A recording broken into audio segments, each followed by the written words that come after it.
প্রিয় দর্শক, আপনারা দেখতে পাচ্ছেন জুলাই বিপ্লবের কিছু মুহূর্তের প্রতিকৃত ছবি। এটা হচ্ছে প্রধানমন্ত্রী শেখ হাসিনার একটা প্রতিকৃতি তৈরি করা হয়েছে।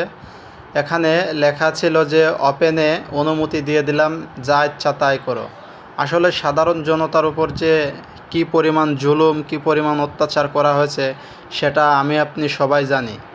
16ই জুলাই থেকে শুরু করে 5 আগস্টে তার পতন। এই 5 আগস্ট একটা সাধারণ ছুটি হিসেবে ঘোষণা করা হয়েছে এবং সবাই এটা ছুটি হিসেবে দিনটি কাটাবে। এবং এখানে যে জুলাই বিপ্লবদের যে প্রতিকৃতি দেখতে পাচ্ছেন, এগুলো জুলাই আন্দোলনের সময় ছবিগুলো সংগ্রহ। এখানে আইসিটি প্রতিমন্ত্রী জুনায়েদ আহমেদ পলকের একটা কথা ভাইরাল হয়, আমরা সারা দেশে ইন্টারনেট বন্ধ করিনি, বন্ধ হয়ে গেছে। কিন্তু আসলে উনি ইচ্ছাকৃতভাবে এরকম করেছে। আর গাড়িতে একটি লাশ দেখতে পাচ্ছেন।